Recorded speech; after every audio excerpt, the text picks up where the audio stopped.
Em 1995, um sujeito chamado MacArthur Wheeler decidiu assaltar não um, mas dois bancos em Pittsburgh. Isso, em plena luz do dia. Em plena luz do dia, sem máscara, sem nada para esconder o rosto. Obviamente, as câmeras de segurança filmaram tudo. Claro. Mais tarde, no mesmo dia, o rosto dele estava no noticiário e pouco depois a polícia bateu na porta dele. Até aí parece só a história de um ladrão bem pouco inteligente. Exato, mas o que torna esse caso fascinante e o ponto de partida para o que a gente vai destrinchar hoje é a reação dele ao ser preso. Ah, sim. Quando os policiais mostraram as filmagens, ele não conseguiu acreditar. Ele ficou chocado e murmurou algo como: "Mas eu usei o suco." O suco? Como assim o suco? Pois é. Aparentemente, o Wheeler, ele acreditava que se esfregasse suco de limão no rosto, ficaria invisível para as câmeras. Não é possível? É sério. Ele tinha lido em algum lugar que suco de limão podia ser usado como tinta invisível e, de alguma forma, concluiu que isso também se aplicava a ele. A confiança dele na própria invisibilidade era absoluta e completamente equivocada. Nossa, que loucura! E essa história bizarra acabou inspirando uma pesquisa muito famosa, certo? A fonte que a gente tem aqui é o artigo seminal de 1999 de dois psicólogos, Justin Kruger e David Dunning. O nome é Inábil e Inconsciente Disso. Exatamente. A história do Wheeler fez eles se perguntarem algo mais profundo. A questão não era só por que as pessoas erram. Certo. Porque as pessoas que são mais incompetentes em algo são, muitas vezes, as últimas a perceberem a própria incompetência. Elas parecem viver numa bolha de confiança que não corresponde, assim, em nada à realidade. Ok, vamos mergulhar nisso. Porque essa ideia de que a ignorância gera confiança é algo que a gente meio que sente no dia a dia, né? Mas eles foram testar isso cientificamente. O que eles descobriram de cara? Eles descobriram que pessoas como o Sr. Wheeler sofrem de um duplo fardo. Duplo fardo. O primeiro fardo é o óbvio, elas não têm o conhecimento ou a habilidade para ter um bom desempenho em uma determinada área. Ok. O segundo fardo é o mais cruel. A mesma falta de conhecimento as impede de ter a capacidade de avaliar o próprio desempenho. Elas não têm as ferramentas mentais, a metacognição, para enxergar o quão ruins elas são. Peraí, deixa eu ver se eu entendi. A mesma habilidade que uma pessoa precisa para ser boa em algo é a habilidade que ela precisa para saber se é boa naquilo. Exatamente. Então, se te salta a primeira, automaticamente te falta a segunda. Vira um ciclo vicioso. É exatamente esse o ciclo. E, para testar isso, eles fizeram uma série de estudos geniais. O primeiro deles foi numa área super subjetiva, o humor. Humor. Como é que se mede isso? Parece impossível. O método foi inteligente. Eles deram 30 piadas para um grupo de estudantes e pediram que eles avaliassem o quão engraçadas elas eram numa escala. Uhum. A resposta certa, digamos assim, foi a avaliação média de um painel de comediantes profissionais. Ah, ok, faz sentido. Depois, e aqui tá o pulo do gato, pediram para cada estudante estimar como ele ou ela se saiu em comparação com os outros. Basicamente, de 0 a 100, em que posição você acha que ficou no ranking de entendedores de piada? Imagino que os resultados não foram muito modestos. Nem um pouco. É aqui que a coisa fica maluca.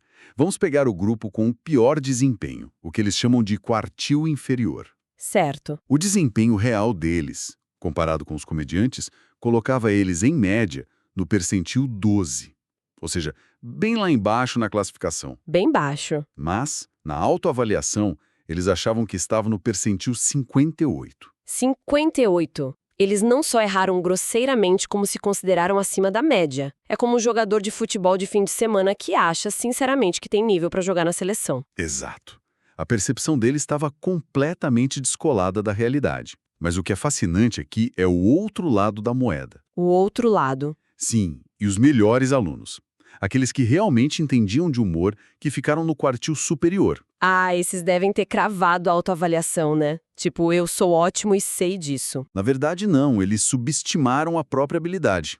Em média, o desempenho real deles era no percentil 86, mas eles se avaliaram por volta dos 68. Nossa, que curioso. Eles sabiam que eram bons, mas não tinham ideia do quão melhores eles eram que a maioria. Mas por que isso acontece? Se a pessoa é tão competente, por que ela não consegue avaliar o próprio talento direito? Isso se deve a um viés diferente, que eles chamaram de efeito do falso consenso. Falso consenso. Para essas pessoas, a tarefa era fácil. As piadas boas eram obviamente boas, as ruins eram obviamente ruins. Então, elas projetaram essa facilidade nos outros, pensando, ué, isso foi tranquilo para mim, deve ter sido tranquilo para todo mundo também. Elas não percebem que a habilidade delas é rara. Faz todo sentido. Então temos dois extremos. De um lado, gente que não sabe o que não sabe. Do outro, gente que não sabe que o que sabe é especial. Perfeito. Mas ok, humor é subjetivo. Será que isso se aplica a coisas mais concretas? Tipo, sei lá, lógica, gramática? Ótima pergunta. E foi exatamente o que os pesquisadores fizeram em seguida. Eles replicaram o experimento usando testes de raciocínio lógico e gramática. E o resultado? O padrão se repetiu de forma idêntica e até mais acentuada. No teste de gramática, o pessoal do quartil inferior, que na realidade estava no percentil 10, 10. se avaliou no percentil 67. A diferença entre a realidade e a percepção era, assim, um abismo. Isso é assustador e me faz pensar em todas as discussões que a gente vê na internet. Sabe, alguém defende uma ideia com uma certeza absoluta, mas comete erros básicos de lógica ou de português. Totalmente. A pessoa talvez não esteja sendo só teimosa, ela talvez genuinamente não tenha a capacidade de ver o próprio erro. É uma possibilidade real, não é necessariamente arrogância, embora possa parecer. Pode ser um verdadeiro ponto cego cognitivo. Certo. E isso levanta uma questão ainda mais complicada.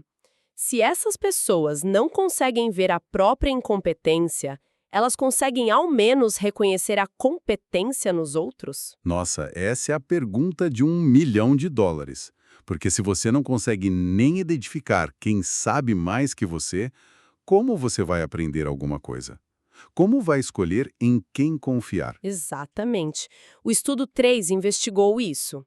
Eles pegaram os participantes com pior e melhor desempenho no teste de gramática e os trouxeram de volta. Ok. A nova tarefa era avaliar as provas de outros 5 participantes e dar uma nota. Basicamente, você consegue distinguir um trabalho bom de um ruim? E o que aconteceu? O resultado confirmou a hipótese do duplo fardo de forma brutal Sério? em avaliar os outros. Eles não conseguiam diferenciar respostas certas de erradas de forma consistente. Que loucura.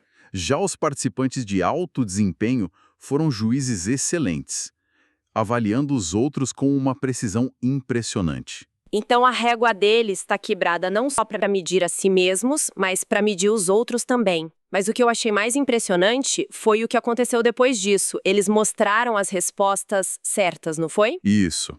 E foi um momento mais revelador. Depois de avaliar os testes dos colegas, os pesquisadores mostraram aos participantes os testes com as respostas corretas, ou seja, o gabarito. Aham. A ideia era ver se, ao serem expostos à competência, eles reajustariam a percepção sobre si mesmos. E o grupo de alto desempenho, ao ver o quão mal os outros tinham se saído, teve um estalo.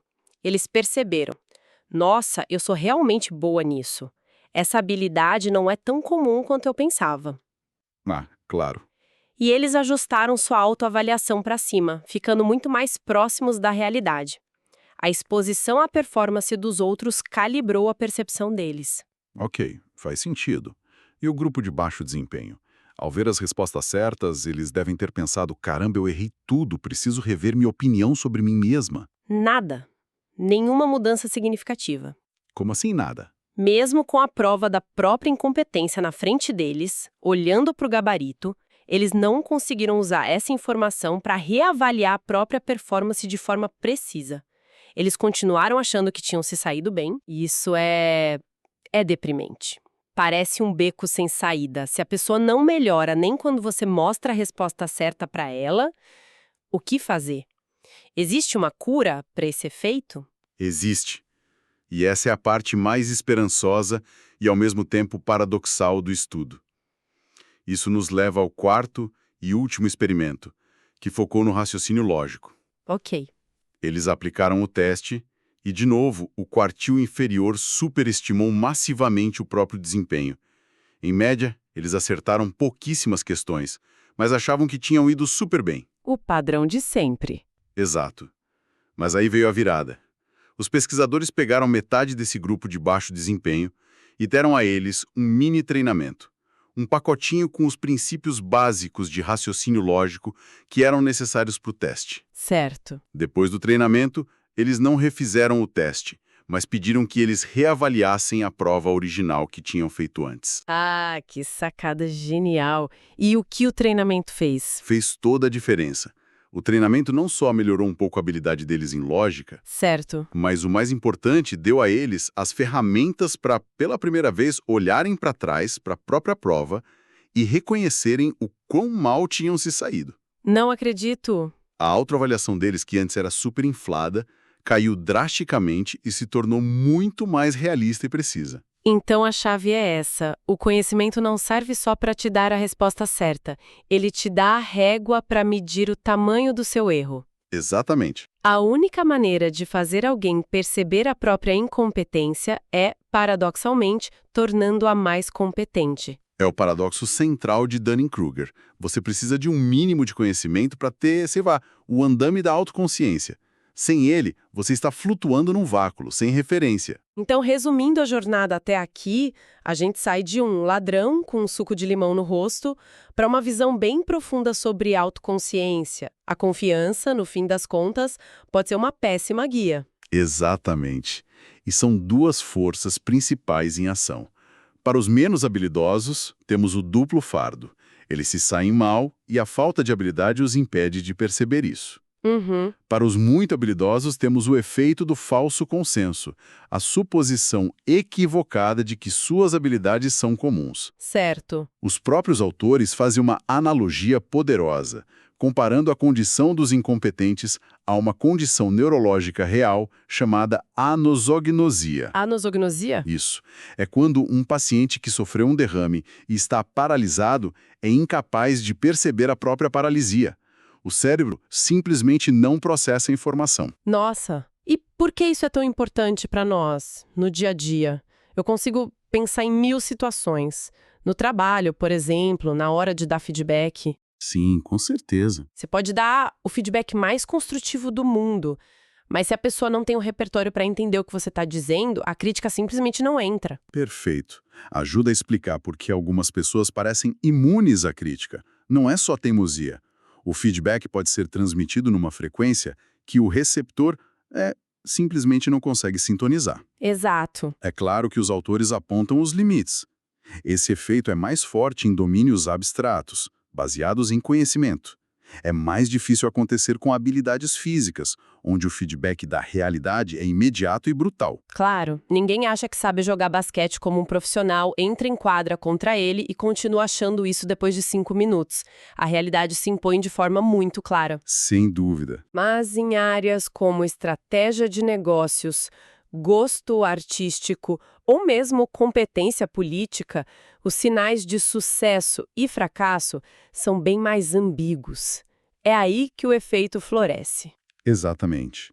É nesses domínios que a autoconsciência se torna um desafio. E, para encerrar, o mais legal é que os próprios autores terminam o artigo com uma nota de humildade incrível. Ah, sim. Eles basicamente reconhecem que eles mesmos não estão imunes ao efeito que descobriram. É verdade. Eu anotei a citação deles aqui, é ótima. Eles escrevem: a preocupação é que este artigo possa conter lógica falha, erros metodológicos ou comunicação deficiente. Asseguramos aos nossos leitores que, na medida em que este artigo seja imperfeito, não é um pecado que cometemos conscientemente. É uma forma muito elegante de dizer: nós também podemos estar errados e não saber disso. O que nos conecta com a grande lição aqui. A ideia não é usar o efeito Dunning-Kruger como uma arma para apontar e rir da incompetência dos outros. Não mesmo. É usar como um espelho. Isso nos deixa com uma pergunta para refletir que é quase desconfortável. Qual seria? Em que área da nossa própria vida cada um de nós pode estar agora, metaforicamente, passando suco de limão no rosto, completamente cego para uma incompetência que talvez seja óbvia para todo mundo ao nosso redor?